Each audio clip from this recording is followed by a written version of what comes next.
Hello student, मैं आशा सिंघल अपने YouTube channel study zone में आपका स्वागत करती हूँ। आज की वीडियो में मैं आपको पाठ योजना बता रही हूँ। हिंदी में 4 विधाएं होती हैं: गद्य, पद्य, रचना और व्याकरण। इनके 4 तरह से लेसन बनते हैं। आज मैं आपको व्याकरण का लेसन बता रही हूँ। इसी पैटर्न पर हम व्याकरण के और भी लेसन बना सकते हैं। अब पाठ योजना में सबसे पहले हम लिखते हैं विद्यालय का नाम। जिस विद्यालय में हम पढ़ाने जा रहे हैं उस विद्यालय का नाम यहाँ आ जाएगा। दिनांक, वही दिनांक जिस दिनांक को हम पढ़ा रहे हैं। कक्षा, जो भी कक्षा को हम पढ़ा रहे हैं। विषय हमारा हिंदी हो गया। कालांश, जो पीरियड है, पहला दूसरा जो भी। अवधि 40 मिनट। और प्रकरण है हमारा द्वंद्व समास। इसमें हम एक बिंदु और ऐड कर सकते हैं, विधा, जो कि व्याकरण है। अब हम आते हैं उद्देश्य। हमें इस तरह का कॉलम बनाना है, इसमें उद्देश्य और इधर व्यवहारगत परिवर्तन। पहला उद्देश्य है ज्ञान, भाषा तत्वों का ज्ञान। विद्यार्थी द्वंद्व समास युक्त पदों का प्रत्यास्मरण कर सकेंगे। विद्यार्थी द्वंद्व समास युक्त पदों का प्रत्याभिज्ञान कर सकेंगे। अब है दूसरा उद्देश्य अर्थग्रहण। अर्थग्रहण विद्यार्थी सुनकर और पढ़कर दो प्रकार से करता है। सुनकर में छात्र समास युक्त पदों को सुनकर अर्थ ग्रहण कर सकेंगे। छात्र समास युक्त पदों को पढ़कर अर्थ ग्रहण कर सकेंगे। अब है अभिव्यक्ति, यानी अभिव्यक्त करना। छात्र दो प्रकार से अपनी बातों को अभिव्यक्त करेगा, एक तो मौखिक रूप में और एक लिखित रूप में अपने विचारों को अभिव्यक्त करेगा। तो मौखिक में आएगा, छात्र व्याकरण संबंधी भाषा का प्रयोग सावधानी से कर सकेंगे। छात्र द्वंद्व समास युक्त पदों को सावधानी से लिख सकेंगे। फिर है कौशल, शब्द वाचन लेखन तालिका निर्माण की क्षमता का विकास। छात्र द्वंद्व समास के अन्य उदाहरण दे सकेंगे। वे समास युक्त पदों का संश्लेषण व विश्लेषण कर सकेंगे। अब है अभिरुचि, भाषा साहित्य के प्रति रुचि का विकास। छात्र समास युक्त पदों का प्रयोग करने में रुचि दिखाएंगे। छात्र समास युक्त पुस्तकों का चयन, संग्रह व अध्ययन कर सकेंगे। फिर है अभिवृत्ति, सद्वृत्तियों का विकास। छात्र व्याकरण के प्रति सकारात्मक दृष्टिकोण विकसित कर सकेंगे। फिर है मौलिकता, भाषा साहित्य के प्रति मौलिकता का विकास। छात्र द्वंद्व समास के नए उदाहरण प्रस्तुत कर सकेंगे। ये हमारे उद्देश्य और विभागगत परिवर्तन हो गए। फिर है पूर्व ज्ञान। छात्र द्वंद्व समास के बारे में सामान्य जानकारी रखते हैं।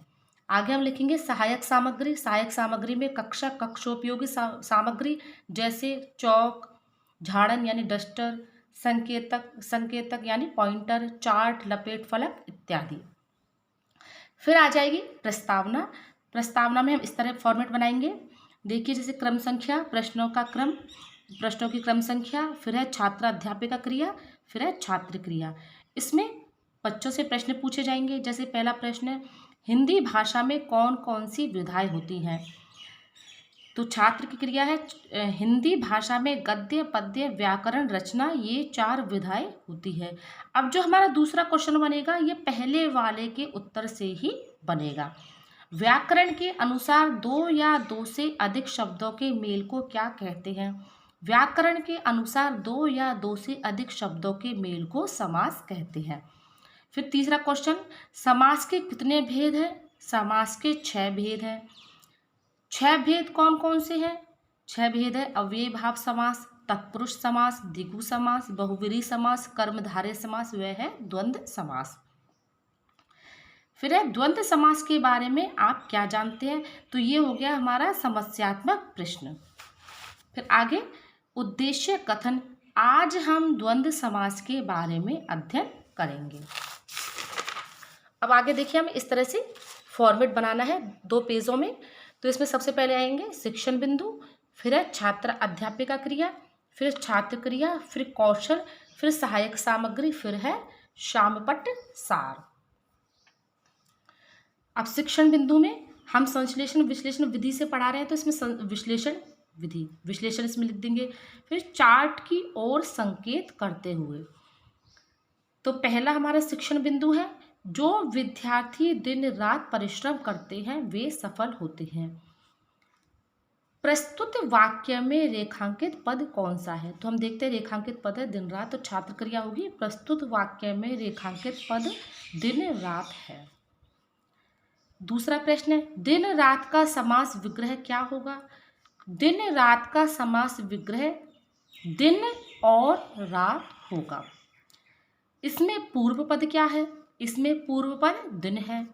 इसमें उत्तर पद क्या है? इसमें उत्तर पद रात है। दिन रात में कौन सा पद लुप्त है? तो दिन रात में और पद लुप्त है। इसमें कौशल आ जाएगा, प्रश्न कौशल। अब देखिए सहायक सामग्री। सहायक सामग्री में हम एक बड़ा चार्ट बनाएंगे। बड़ा चार्ट, उसमें ये सारे जो शिक्षण बिंदु हैं वो लिखे जाएंगे और इन्हीं का छोटा रूप यानी मिनिएचर हमें सहायक सामग्री में इस तरह से लगाना है। फिर दूसरा शिक्षण बिंदु, सीताराम वन गए। प्रस्तुत वाक्य में रेखांकित पद कौन सा है? तो प्रस्तुत वाक्य में रेखांकित पद है सीताराम। सीताराम का समास विग्रह होगा, सीताराम का समास विग्रह होगा सीता और राम।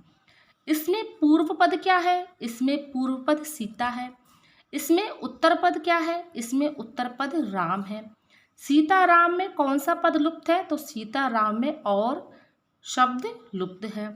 प्रस्तुत वाक्य में कौन सा समास है? तो प्रस्तुत वाक्य में द्वंद्व समास है। तो ये भी प्रश्न कौशल हो गया। फिर देखते हैं हम तीसरा शिक्षण बिंदु है हमारा, उनमें ऊंच नीच का भेद नहीं है।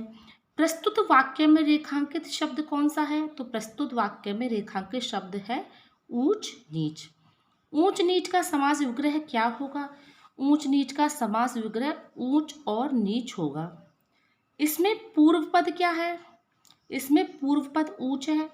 इसमें उत्तर पद क्या है? इसमें उत्तर पद नीच है। हम देखते हैं। अब देखो ये श्याम पट्टसार ऐसे इस तरह से, क्योंकि इसमें थोड़ा स्पेस कम था तो पूरा नहीं आया, तो श्याम पट्टसार इस तरह से आ जाएगा। तो ये मैं आपको बाद में बताऊंगी जब सारे शिक्षण बिंदु हो जाएंगे।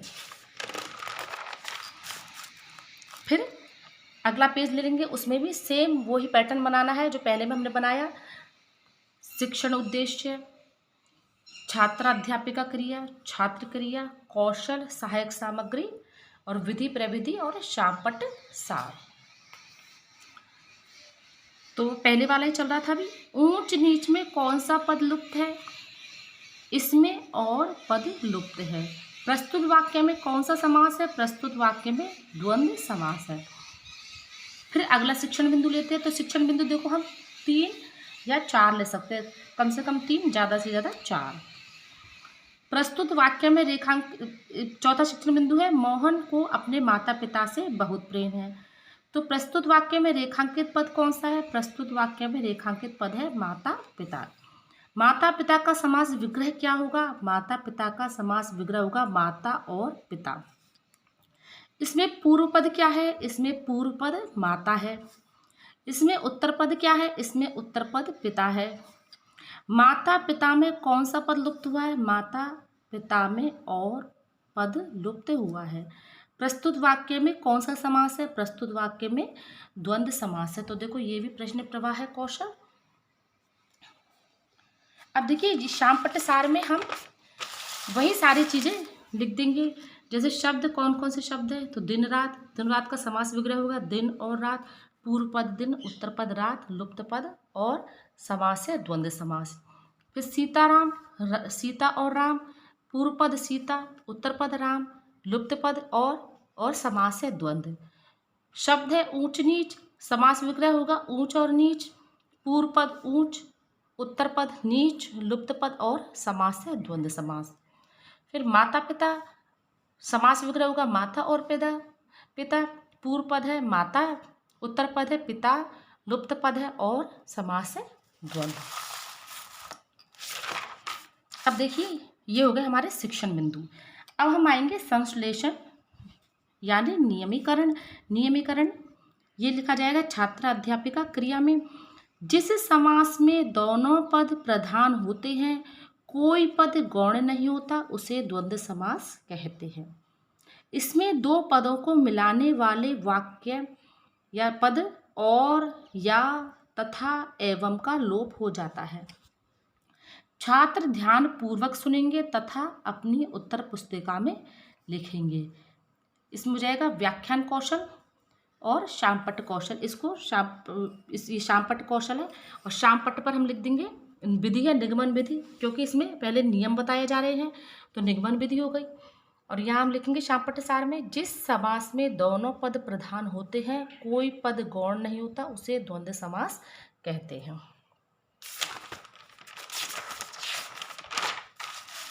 फिर हम आ जाएंगे मूल्यांकन प्रश्न। मूल्यांकन प्रश्न में निर्देश निम्न प्रश्नों के उत्तर कोष्ठक में दीजिए। तो जैसे इसका पहला प्रश्न है, राजा और रानी में कौन सा समास है? अगर विद्यार्थियों ने ध्यान पूर्वक इस चैप्टर को पढ़ा है तो विद्यार्थी इसको आसानी से बता सकते हैं। सीता राम में समास विग्रह होगा। माता पिता में प्रथम पद क्या है? द्वंद्व समास का उदाहरण है। फिर विद्यार्थियों को गृह कार्य दिया जाएगा, द्वंद्व समास को उदाहरण द्वारा स्पष्ट करो। फिर है पर्यवेक्षक टिप्पणी। तो ये हो गया हमारा व्याकरण का कंप्लीट लेसन। हम इसी को देखकर अन्य लेसन भी बना सकते हैं। अगर आपको मेरा वीडियो अच्छा लगा तो मेरे वीडियो को लाइक कीजिए और मेरे चैनल को सब्सक्राइब कीजिए।